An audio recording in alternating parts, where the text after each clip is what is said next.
Welcome to A Learner's Journey. My name is Molly Sanders, and the goal of this podcast is to inspire and motivate you by connecting you with a variety of passionate horsewomen and men who have dedicated their lives to helping horses and their people. I'm grateful you're here.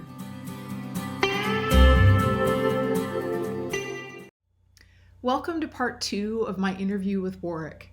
If you haven't had a chance to listen or watch part 1, I would definitely do that first, or a lot of the references you're going to hear in part 2 aren't going to make sense. In this part of the interview, Warwick shares how he draws parallels between horsemanship and life in his clinics to help people make lasting changes, how Brené Brown has impacted his life, and what the 4 channels of awareness are and how they can impact your horsemanship. Also, similar to part 1, Warwick mentions quite a few books and people and videos in this part. There will be links to all of those in the show notes so that you can learn more about them. I hope you love part 2. You know, the thing I try to teach at clinics, obviously I'm helping people with their horses and I'm showing them certain techniques to do with their horses. But the things I tend to do, which is why my clinics are probably different than other people's, is I spend a lot of time drawing the parallels between horses and the things in life that we already know. Because training horses well, getting along with horses well, there's a set of universal principles at work here that apply everywhere else, and people tend not to do it when it comes to their horse. They think, it's a horse. I can just do. No, it's not different. And now I have this little saying I call milk and eggs. And I'll say, okay, so in where you live in Washington, what's the grocery store you go to? Safeway. Safeway. Okay. So do you ever write a shopping list? I have one on the counter over there. Okay. Do you ever buy milk and eggs? I don't actually, but I would. Sorry. You know, when I started doing this little story, everybody bought milk and eggs, and nowadays they're all gluten-free and lactose intolerant. Right. But let's just say yes, it's on the list. Let's say yes. So you've got this list, and at the top of it in capital letters it says Safeway, underline. The next thing down says milk, the next thing down says eggs. You go out to your car, you go to get in your car, you notice the left front tire's flat. And you go, oh, I probably should pump that up. And you look at your list and you go, do I have any tire pumping on my list today? No, I've got Safeway, milk, eggs. Okay, I'm not going to pump that up. You're going to jump in and drive to the store, aren't you? Oh, no, you're not. So good. No, you're not. Right. But people go, okay, I'm going to get my horse out. I'm going to walk him for 5 minutes. I'm going to trot him for 10 minutes. I'm going to work on my left to right flying lead change. And while you're saddling him up, he's all, bent out of shape about the neighbour's doing something or other. Instead of going, oh, my horse is not the horse I thought he was going to be today. I need to work on the horse that's in front of me right now. They go, oh, no, I've got a shopping list here and it says, left to right flying lead change after 20 minutes of warm up. That's all it says. That's so good. You don't do that in life, but but people do it with their horses. But when you put it in that, you can tell them not to do that with their horse all day long. Right. But when you put it in that perspective, they kind of go, oh, yeah. Why would I even? So I've had so many people have had accidents on horses. Some of them bad accidents, and when I talk to them about it afterwards, they go, yeah, well, you know what? I was in a hurry that day because my friend, I was going to go trail riding with my friend. My friend was waiting. And I noticed my horse wasn't quite right, but I thought, they didn't worry about it because they were thinking about that. I say, and some of these people have broken their backs, they've broken their necks, they've broken their legs. And I say, so you're more concerned about disappointing your friend over there than you were about keeping yourself safe. Right. And that comes down to what I talked about before about being concerned about other people's opinions of it. Right. What other people, something you're supposed to learn in life, and I'm still struggling with it, what other people think of you is none of your business. And that's a really hard one. But so many people I've talked to that had serious trail riding accidents, looking back, they go, yeah, I shouldn't have been going for a trail ride, but my friend was waiting. Right. Which if let's say you were gonna meet your friend, let's go with baseball, at the Mariners game, and that you're going to meet at the Mariners game and you're going to tailgate, okay? And you've got this plan to meet there, and you go out in your car, and someone has stolen all 4 of your tires or 4 of your wheels, your car's been jacked up. You don't go, oh, well, I won't go. I've got to get this fixed. Oh, no, I couldn't because my friend's waiting for me. You wouldn't do that. You wouldn't do it in any other time. Right. But for some reason, we make decisions around horses that end up getting us hurt. And then people would say, oh, horses are dangerous. Right. Right. You know, there's a really good book called Stealing Fire. You ever read Stealing Fire? No, I haven't. By a fellow named Stephen Kotler. He was the author of a book called The Rise of Superman. Okay. Which was about the flow state that extreme athletes get into. But the Stealing Fire is about altered states of consciousness. So the subtitle of the book is How Silicon Valley Navy SEALs and Rogue Entrepreneurs Are Changing the Way We Live and Work. And it's about altered states of consciousness, whether you do it through meditation, whether you do it through psychedelics, whether you do it through, base jumping, the whole book's about altered states of consciousness. But there's a really interesting passage in there where he tells the story about this lady in England who was a lawyer. No, different story. There was a man in England who was a psychiatrist. And he has a patient come and see him, and she is a upper middle class lady who has been barred from all the local pubs in the area for violent behaviour. This is like working class problem, not upper middle class. And this is working class male problem, not upper middle class lady problem. Right. And turns out she's had a traumatic brain injury, so she snaps, like she'll throw glasses at the bartender and glass ashtrays and all sorts of things. But he found out that she'd had this traumatic brain injury from a horse riding accident. So we started looking into horse riding accidents in England. And in England, in the book it says, these are the facts again, 1 out of every 300 horse riding experiences results in a serious injury or a head injury. So not even just 1 out of every 300 accidents, it's 1 out of every 300 experiences. Right. Wow. Because a lot of times in England, they've got nowhere to ride, they ride out on the roads. And the roads are very narrow and the cars come around the corner. And most of the time those horses are not prepared I wouldn't ride around the round pen, Right. But anyway, so at the time was when MDMA, so ecstasy, was public enemy number 1. Okay. It's going to be the death of us all. And so not only was he a psychiatrist, but he was on the board that has meetings to regulate what's legal and what's illegal as far as drugs and things like that, And he made a statement one time in public that MDMA was public enemy number 1, and 1 in every 60,000 pills taken results in a serious injury or death. But horse riding, 1 in every 300 outings results in a serious injury or death. So he said ecstasy is actually 2,000% safer than riding a horse. Wow. And so his boss calls him in the office, the head of that thing. And in this book, it said she's somewhere between the what's the US, the Doctor General, what's he called? The Surgeon General? Yeah. Somewhere between the Secretary of State and the Surgeon General. Basically, it's those 2 jobs combined in the UK. Brings him into the office and says, you cannot say that. You cannot say things like that. And he goes, well, why not? And she says, because you can't compare things that are legal with things that are illegal. And he goes, well, but why is it that illegal? And she says, because it's dangerous. Oh, that's so interesting. But horse riding is not illegal, and it's 2,000% more dangerous than that.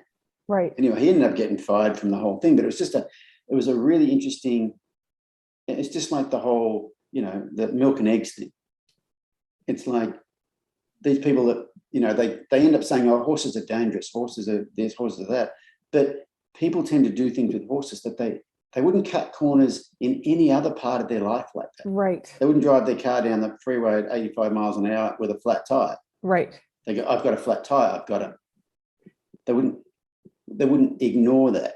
If you are cooking dinner and you pull something out of the fridge and you smell it and it's rotten, you don't just go, oh, well, and throw it in the thing and give yourself food poisoning. Right. They're just, there's something about horses that makes us go a bit cuckoo when it comes to like I said, these are world principles. These are life principles. These are not horse principles. And that's Absolutely. what I tend to do with it in the clinics is get people to is draw comparisons between the two, because that's when they get it. You can tell them a technique all day long, or don't do this, don't do that all day long. But if you draw a parallel to something else, yes, it's like one of the things I'm really big about with getting along with horses is only asking yes questions. If your horse is saying no, you're asking the wrong question. Mm-hmm. And they kind of look at me like, and I said, anybody here married? Any of you ladies here married? And they mostly put up their hands up and I go, how many times did your husband propose to you? And they're like, once. And I'm like, yeah. And he probably knew he wanted to marry you a long time before that, but he wasn't sure he was going to get a yes answer.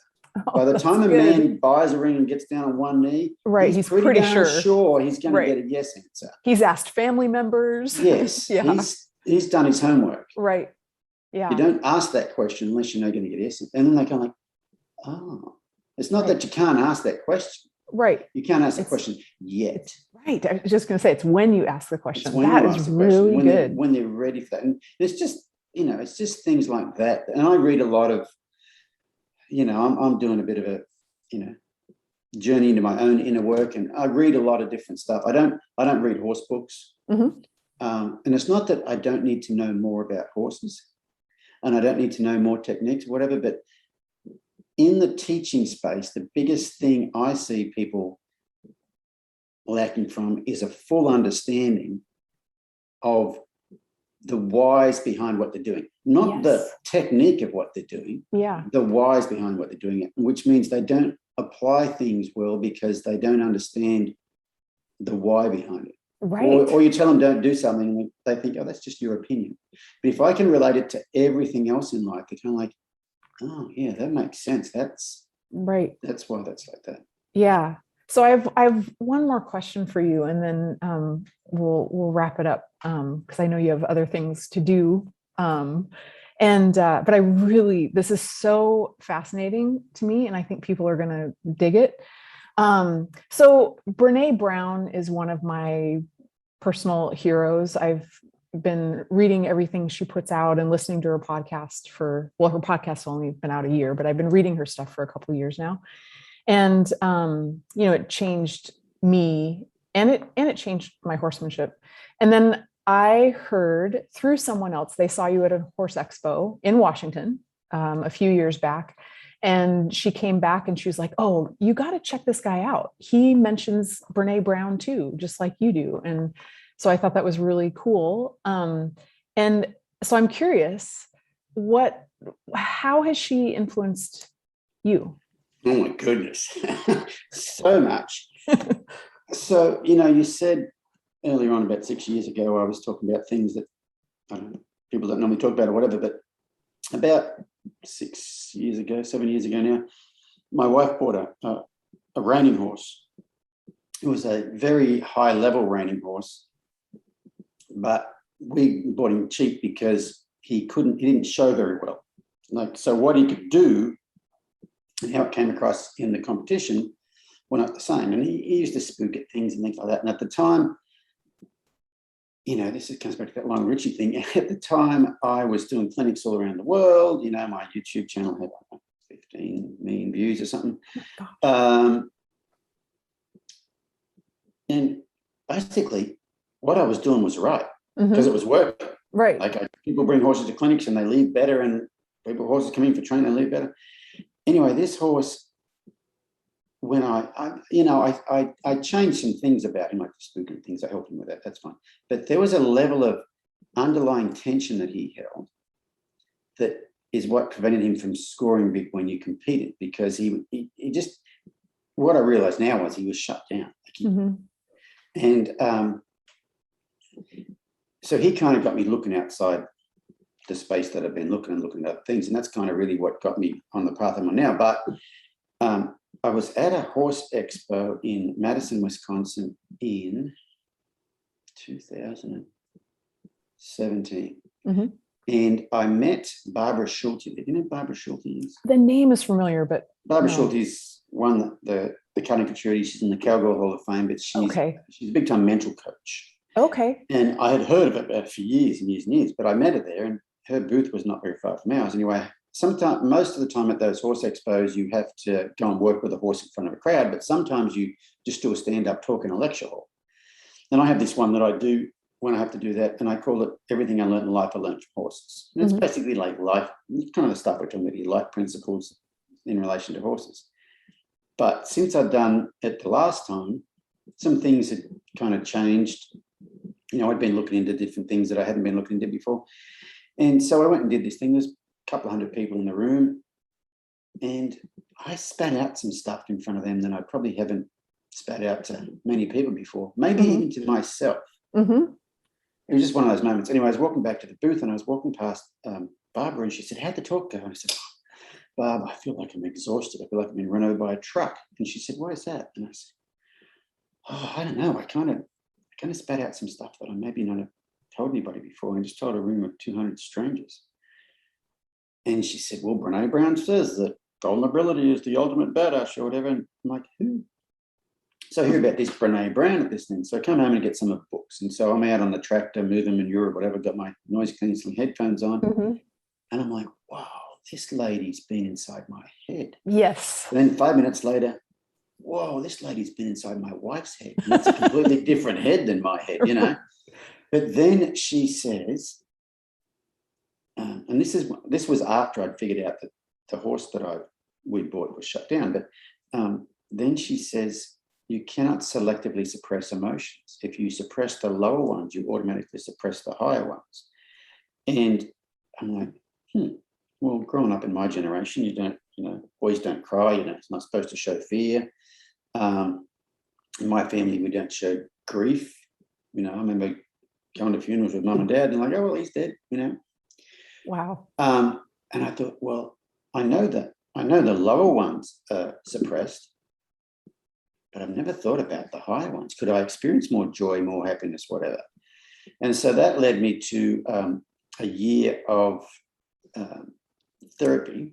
I went to a type of therapy called dialectical behavior therapy, which was originally started for highly suicidal adults, but ended up, they use it for any people with emotional regulation issues. And so I did a year of individual and group therapy and didn't get anywhere.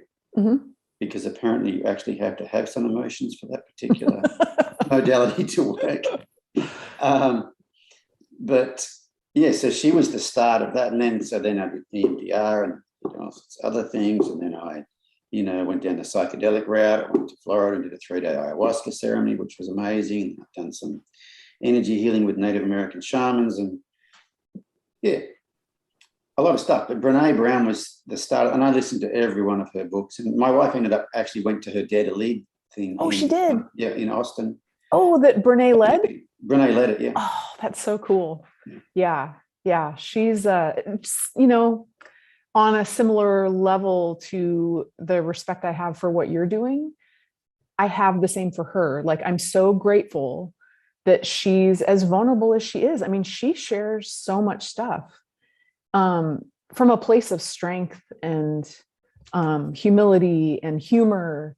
And every time I listen to her, I just feel like I'm so glad that she's in the world. And I'm so glad that, she did that TED Talk that she never thought anybody was going to see. Right. Yeah. And it like pushed her out into the mainstream. And I mean, she had to make a choice, but if anyone hasn't come across her yet, I would encourage people to check her out, because she kind of has something for everybody. Like you said, she was in my head, and then I realized she's in my wife's head.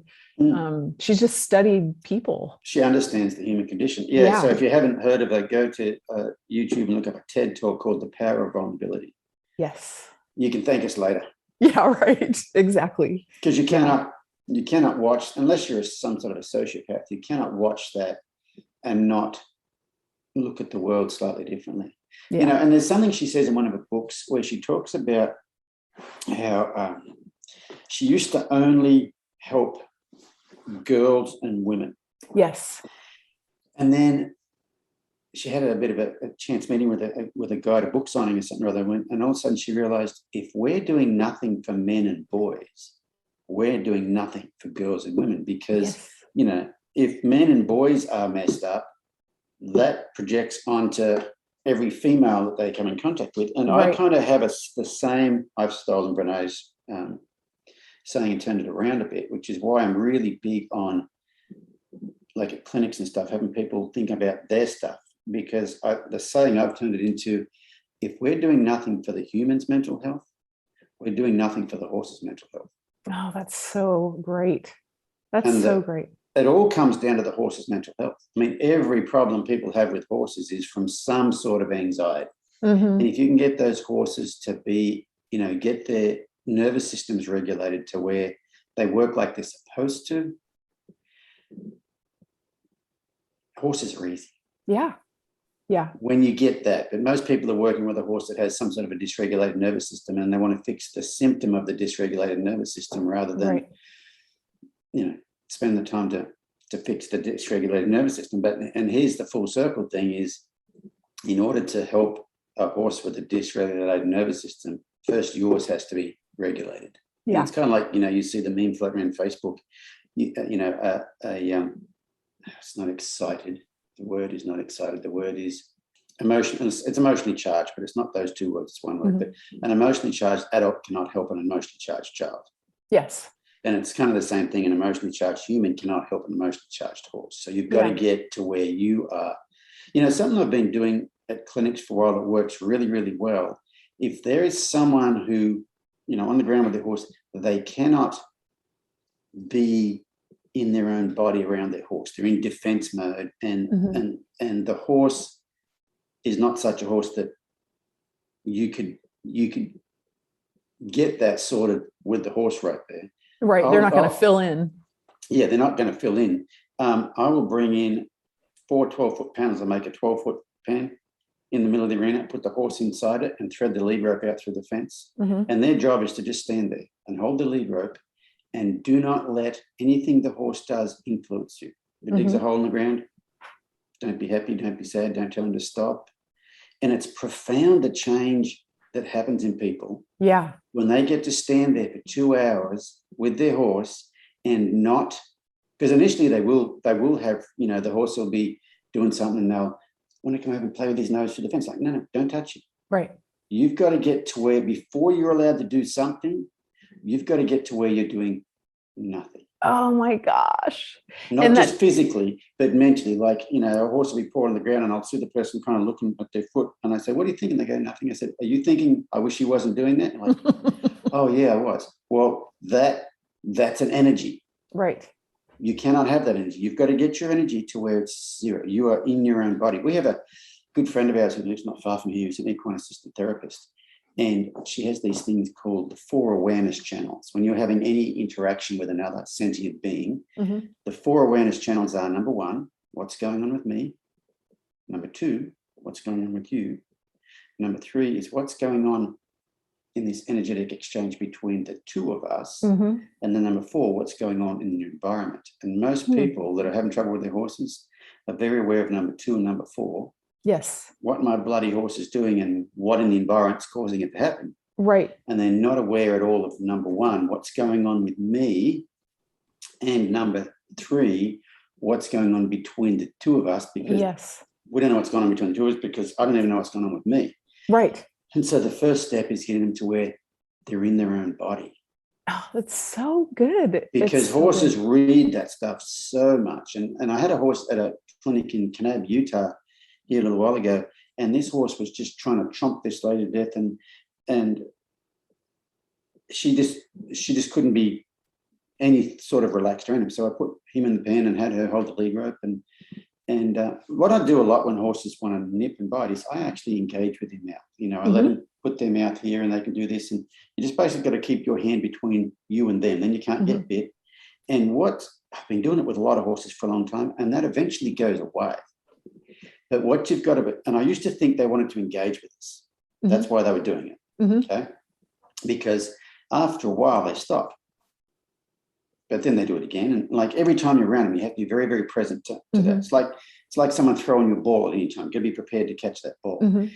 But we've got a couple of horses here that were really bad about it. That after about maybe 6 months of being aware of that, every time I was around them and meeting that need every time I was around them, it went away and they don't do it anymore. And I used to think they wanted to engage with us, but I've got a new theory now.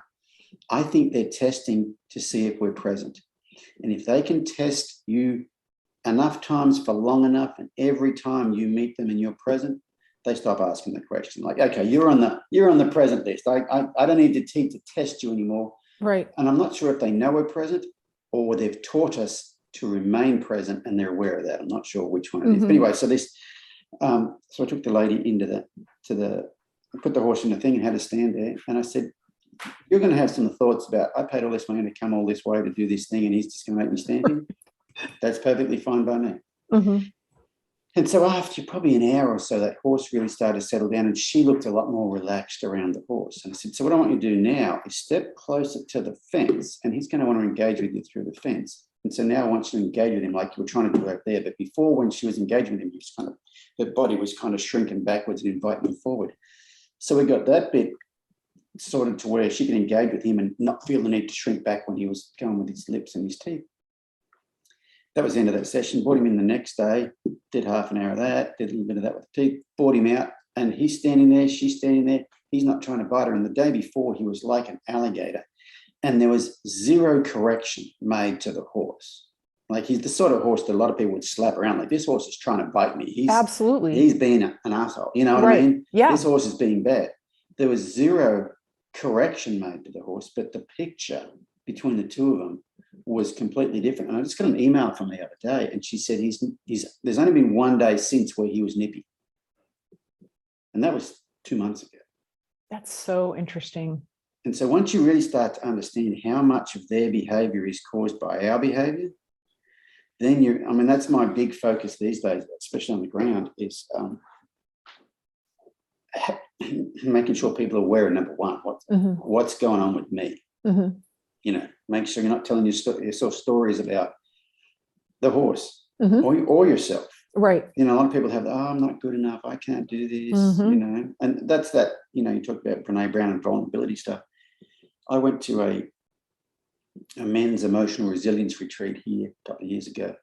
So there was 8 of us there, everything ranging from a filmmaker who was, I wouldn't say he's on the effeminate side, I'd say he's on the very sensitive side, to a guy there who used to be a hostage negotiator for the UN. And everybody in between. And it was an amazing weekend. Like, they really got to the guts of the whole thing. But when everybody got all the walls broken down, every single one of them was, I'm not enough. And we needed to believe that we were enough. Everybody has it. Yeah. And absolutely. a lot of times you don't even know you have it until you get poked and prodded. Yeah. Right. Yeah. Oh, it's so fascinating. I am really excited for the people that are coming to your clinic this weekend. Oh, it's going to be fun. It's going to be fun. Yeah, it's going to be great. And hopefully, if, you know, whoever is watching and listening to this, if you're nearby, come. There's lots of lodging. It's a great arena that you're going to be at. So, and it's a Tacoma unit, isn't it? Yeah. Yep. Yeah.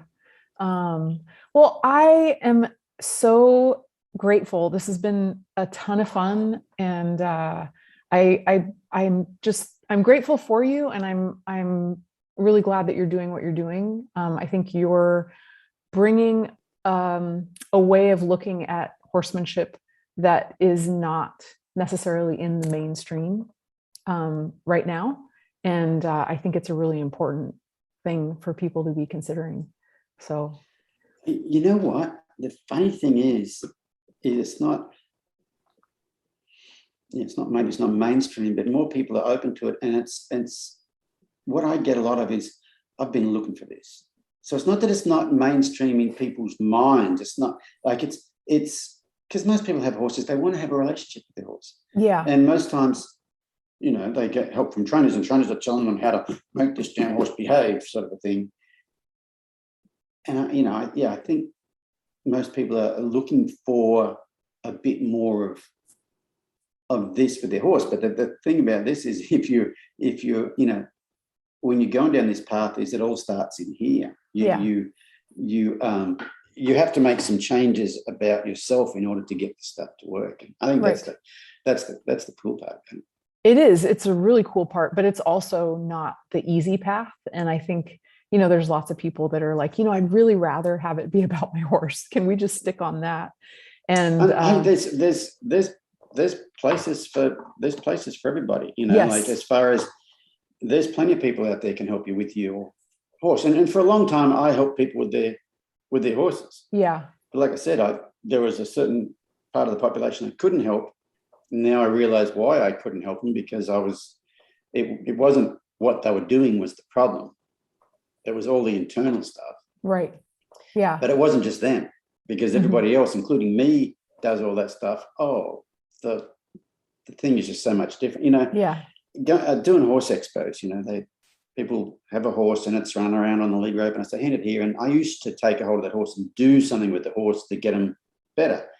But since, it's been a number of years now, but after the Brené Brown book and, therapy and all that sort of stuff, it's almost like people will hand me the lead rope of an uptight horse, and it's almost like they just kind of melt when you take hold of the lead rope. And it's the first time it happened was at a horse expo in New Zealand, and I said, "Do you guys see what just happened then?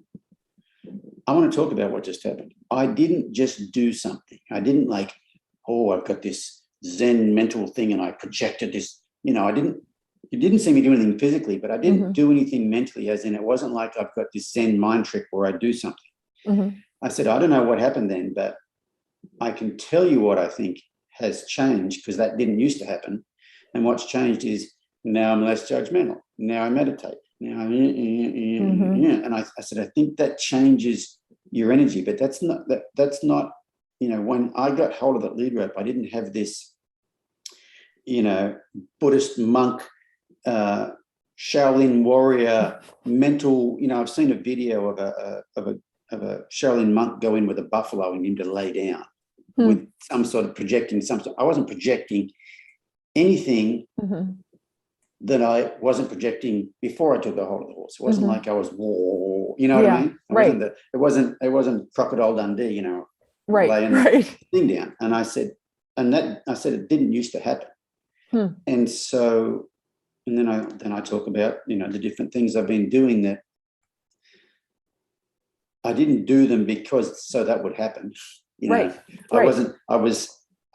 karma yoga. I was focusing on a task, but never thought it was the outcome of the task.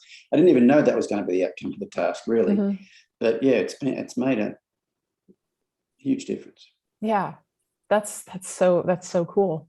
So how do people find out more about you? Well, I have a YouTube channel where I pronounce my name correctly. Good. At the start of every one of them. That's if you just put my name into YouTube, it should pop up. I have a Facebook group, I have a Facebook page, and that's Warwick Schiller's Tuned Performance. A Tuned Horsemanship, I think. And then we have a website, www.warwickschiller.com. Awesome. Well, thank you so much. This has just been delightful. It's been fun. Yeah. I appreciate you. You ask all the right questions. Oh, good. Thank you. I'm almost 1 year into doing this podcast, which is hard to believe. It's allowed me to bring a variety of horsemen and women to you who I know personally. This interview has given me the confidence to reach out to more people on the list that I don't know yet.